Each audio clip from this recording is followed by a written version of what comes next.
Okay, now here's where everybody needs to pay attention. Here's where the Glober's going to come in and try to tell you that this is a projection map of a globe. Okay, but they are wrong. It is a projection map of the flat earth being presented onto a paper, onto surface. Now, if you don't understand that, let me show you here. Projection. Okay. The presentation of an image on a surface, especially a movie screen. Now, that's as deep as we're going to go on that because the definition explains itself. Common sense. But here's what we are going to go into real quick.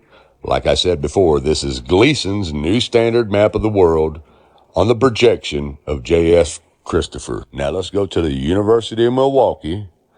Here we are, Gleason's New Standard Map of the World. And there's an image of the map. But let's go down here below that. Now, right down here under item description, full title, Gleason's New Standard Map of the World on the projection of J.S. Christopher, Modern College, Blackheath, England, scientifically and practically correct as it is. Short title, Flat Earth, 1892-2013. Now, being that this specific map that I have is from the Boston Public Library, let's go to Boston's Rare Maps and see what they say about Gleason himself and J.S. Christopher, the man who made the map.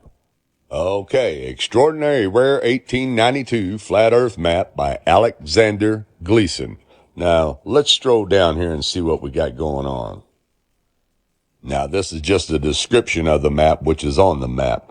We want to know the details behind the map, the story behind the map. So, like I was saying, as we stroll past the description of the map, what we want to do is go down here.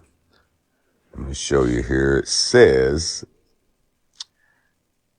things get weird, though, with the description key on the back of the map, which ends with the sentence, the demonstration has reference to either considerations, the Earth a globe or a plane. Take your choice.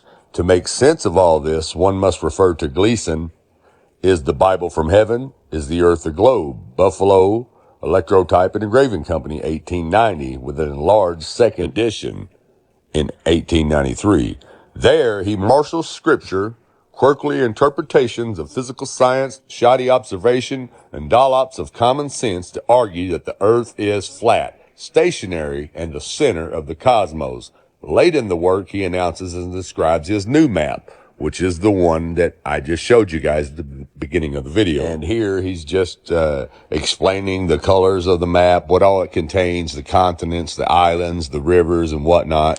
But what we want to do is stroll down to here, and it says, in any event, he presumably chose not to mention his flat earth views in the application in order to avoid the risk of rejection by the patent office.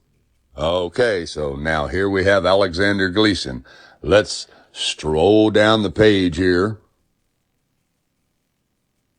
Okay, Alexander Gleason, November 28th, 1827 to March 13th, 1909, was an American machinist and civil engineer, a proponent in his later years of flat earth theory, and in particular noted for his New Standard Map of the World, 1892, the one that we are speaking of, the one that I just showed you. Okay, now let's stroll down here a little further to the press coverage and see what it says. Okay, Buffalo and the Earth. An intelligent journal says the world is our oyster. Buffalo Commercial, Buffalo, New York, 7/21, November 1890. Is it any wonder that Alexander Gleason of number 1201 Niagara Street is making an effort to prove that the Earth is flat? There was a time when Chicago waved the palm for greatest exhibition and municipal claims. The tide of empire, however, has begun to set eastward. Buffalo, the world is yours. Zetetic and theoretic defined. Buffalo Commercial, Buffalo, New York, 6/24, March 1893. Again, there has arisen in our midst with bold attack upon the present system of astronomy and geodesy, a work of surpassing magnitude by one Alexander Gleason of our own city, published by the Buffalo Electrotype and Engraving Company, and for sale by either of the above named. The work referred to bears of the title, Is the Bible from Heaven? Is the Earth a Globe? While it is manifest from a moment's glance that to the first interrogation, there is no doubt in the mind of the writer as to the inspiration of the word. In regard to the second, if the diagrams and statistical measurements are correct, there remains some hard-shelled nuts for our scientists to crack. So, people, as you can see, Alexander Gleason was a flat earther, and without a shadow of a doubt, this is his flat earth map, and I just gave you the history of the flat earth map and Mr. Gleason. Now let's move on to J.S. Christopher. The subtitle of Gleason's map credits the projection to J.S. Christopher of Modern College, Blackheath. Okay, now let's stroll down and see about Christopher. It says he was born 1805 in Dartmouth, Devon, was a merchant active in the East, blah, blah, blah, blah, blah. Now, at some time in life, Christopher got hooked on Samuel Burley Rowbotham's Zetetic Astronomy. Now, if you're not familiar with who Samuel Burley Rowbotham is, he wrote a book in 1864 called Earth Not a Globe. Both Zetetic Astronomy and Christopher's map made their way across the Atlantic and found inheritance here in the United States. Alexander Gleason among them. Somehow Gleason got hold of Christopher's map and republished it. Not once, but twice. And if you look a little further down, it says Gleason's 1885 flat earth map is so rare that only images I find are reproductions such as this one on eBay. His second map of 1892 offered here is almost equally rare. So now that we have established that this is a projection map of a flat earth, through detailed research that I just showed you and showed you how Alexander Gleason and J.S. Christopher are both flat earthers. And this is their flat earth map.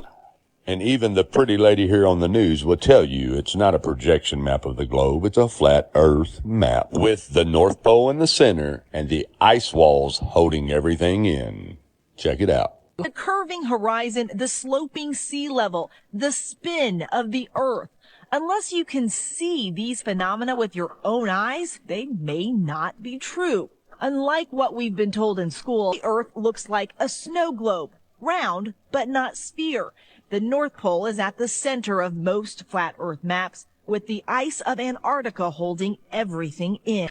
You see, even the news lady knows that this is a flat earth map. Anyways, like I was saying, this was just another miserable failed attempt for the Globetrotters to try to convince you to live in their illusion that this is a globe projection map. It's not. And I just proved that to you. So we just debunked that bull crap. So these globe earthers that are on YouTube getting paid to make you think they're smart and know what they're talking about, you need to get your crayons and start over again with your illusional bull crap. Because we just proved to everybody how stupid you are with the projection of the real flat earth map. Everyone, thanks for watching.